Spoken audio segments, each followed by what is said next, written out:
Friend, आज हम लोग कोविड-19 के अगेंस्ट में जो वैक्सीन आई है, इस्तेमाल हो रही है, उसके बारे में डिस्कस करेंगे।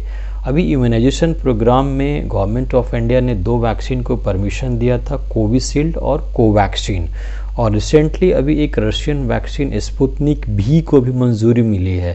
तो ये 3 वैक्सीन के बारे में आज हम लोग जानने की कोशिश करेंगे कि इसके पीछे कौन सा टेक्नोलॉजी है मैन्युफैक्चरिंग में, इसके क्या डोज हैं, डोज के बीच में कितने डेज़ का गैप है, इसके क्या क्या साइड इफ़ेक्ट हैं, किनको वैक्सीन लेना चाहिए, किनको नहीं लेना चाहिए, वैक्सीन के क्या कॉस्ट हैं, ये सब सवालों का जवाब आज हम लोग जानने की कोशिश करेंगे। तो सबसे पहले हम कोविशील्ड के बारे में डिस्कस करते हैं। कोविशील्ड जो वैक्सीन है वो इंडिया में बनाई जा रही है ऑक्सफोर्ड एस्ट्राजेनिका के सहयोग से, सीरम इंस्टीट्यूट्स ऑफ इंडिया के द्वारा। तो कोविशील्ड जो वैक्सीन है वो उसका जो टेक्नोलॉजी है वो RDT बेस्ड है, यानी कि रिकम्बिनेंट DNA टेक्नोलॉजी बेस्ड है। यहाँ पे क्या किया गया है कि जो एडिनो वायरस है उसके अंदर, एडिनो वायरस जो है उसका जेनेटिक मटेरियल DNA है, उसके अंदर में सार्स कोरोना वायरस का जो स्पाइक प्रोटीन है जो कि एंटीजेनिक है, उसके जीन को इनकॉर्पोरेट कर दिया गया है एडिनो वायरस के न्यूक्लिक एसिड के साथ, और उनका जब इनकॉर्पोरेशन कर दिया गया है, करने के बाद उसका स्केलअप करके उसको एज अ वैक्सीन इस्तेमाल किया जा रहा है कोविशील्ड वैक्सीन में। तो ये जो रिकम्बिनेंट DNA बेस्ड वैक्सीन है, ये बहुत ही एडवांस टेक्नोलॉजी है जो कि बहुत सारे वैक्सीन में इस्तेमाल किए जा रहे थे, और यहाँ भी कोविशील्ड के केस में ये टेक्नोलॉजी का इस्तेमाल किया जा रहा है। शुरू में जब ये वैक्सीन लॉन्च हुआ तो इसके थोड़े साइड इफ़ेक्ट में देखे गए थे कि ये थ्रोम्बोसाइटोपेनिया काउज कर रहा था, यानी कि लो प्लेटलेट्स काउंट, लेकिन बाद में इसको अपग्रेड किया गया और ये फिर नॉर्मल वैक्सीन के जैसा अपना इफ़ेक्ट दिखाने लगा। इसका जो आपका एफिकेसी है वो 72% है। कोविशील्ड का डोज जो है वो इसके 2 डोज हैं, और डोज के बीच में जो गैप है between 1 shot to another shot वो 6 to 8 वीक है। शुरू में ये कम थे लेकिन बाद में इसको अपग्रेड किया गया, तो इसके डोज के बीच में जो गैप था उसको बढ़ाया गया है, तो अब ये 6 to 8 वीक हो गया है। स्टोरेज टेम्परेचर इसको चाहिए 2 to 8 डिग्री सेल्सियस, और इसके जो माइनर साइड इफ़ेक्ट हैं वो फीवर है, माइल्ड फीवर है, हेडेक है, मसल्स पेन है, वीकनेस है, ये सब देखे गए हैं कोविशील्ड में जो कि माइनर साइड इफ़ेक्ट हैं। कॉस्ट अगर देखा जाए तो इसका 250 रुपीज़ पर शॉट कॉस्ट रखा गया है। अभी गवर्नमेंट ऑफ इंडिया ने इसको फ्री ऑफ कॉस्ट सबको देने का प्रोग्राम बनाया है और ये मिल भी रहा है। नेक्स्ट वैक्सीन है आपका कोवैक्सीन। कोवैक्सीन को भारत बायोटेक बना रही है, और इसका जो टेक्नोलॉजी है वो है आपका इनएक्टिवेटेड होल कोरोना वायरस। यहाँ पे क्या किया गया है कि जो कोरोना वायरस है उसको इनएक्टिवेट किया गया है by the some chemicals and radiation treatment है। इसके ट्रीटमेंट, रेडिएशन ट्रीटमेंट या केमिकल ट्रीटमेंट से क्या होता है कि वायरस थोड़ा सा इनएक्टिवेट हो जाता है, यानी कि वो लीथल फॉर्म में नहीं है, और उसको एज अ होल वायरस को आपको वैक्सीन के रूप में दे दिया जाता है।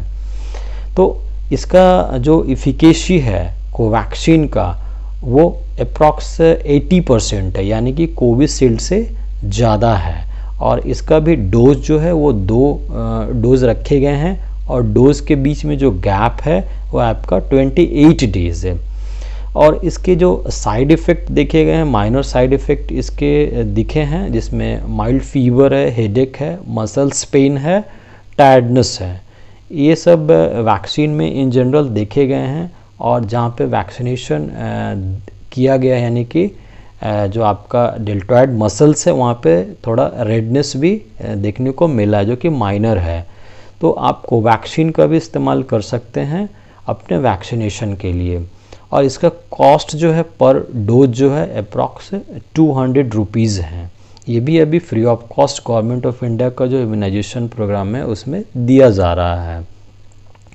नेक्स्ट है आपका जो रशियन वैक्सीन है वो है आपका स्पुतनिक वी।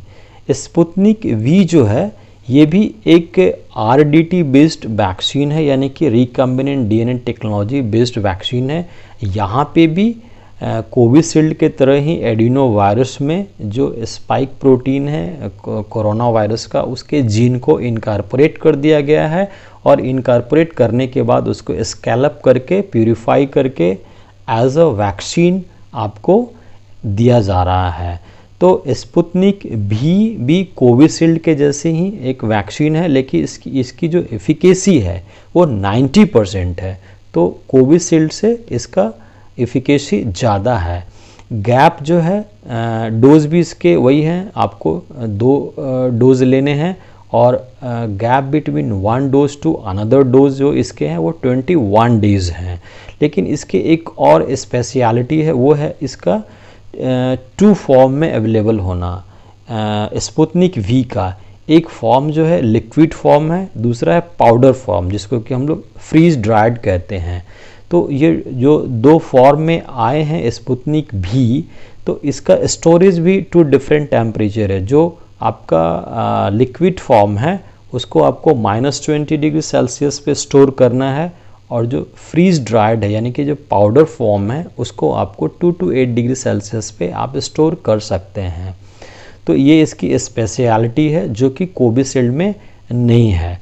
साइड इफ़ेक्ट अगर हम इसके देखें तो माइनर ही हैं, जिसमें पेन है, फीवर है, हेडेक है, एंजाइटी है, डिजनेस है। तो ये सब माइनर सिम्टम्स हैं आफ्टर वैक्सीनेशन जो आपको दिखने को मिलेंगे। इसका भी इस्तेमाल रशिया में बहुत ही फ्रिक्वेंटली हो रहा था। अभी गवर्नमेंट ऑफ इंडिया ने परमिशन दिया है, डॉक्टर रेड्डी लैब्स इसको बनाने के लिए मंजूरी लिया है, वो लोग इसको मैन्युफैक्चर करेंगे। और इसका जो कॉस्ट अप्रॉक्स कॉस्ट अभी डिस्क्लोज नहीं किया गया, लेकिन इसका जो इंटरनेशनल प्राइस था वो अप्रॉक्स $10 के आसपास थे। तो स्पुतनिक वी भी अभी नेक्स्ट जो हमारा इम्यूनाइजेशन प्रोग्राम स्टार्ट हो रहा है उसमें ये इन्वॉल्व हो जाएगा। कुछ पॉइंट्स जो वैक्सीन को लेकर रेज होते हैं वो हैं क्या, दोनों वैक्सीन जो अभी दिए जा रहे हैं कोवैक्सीन और कोविशील्ड, क्या दोनों एक साथ लिए जा सकते हैं? तो ऐसा नहीं है।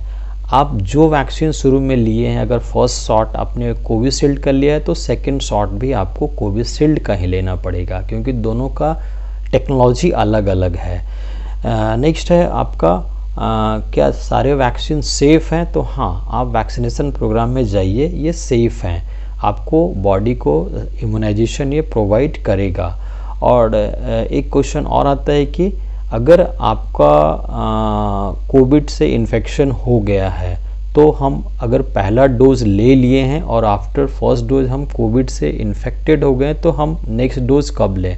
तो उसका आंसर है कि आपके इन्फेक्शन ख़त्म होने के 14 दिन के बाद आप सेकेंड डोज ले सकते हैं।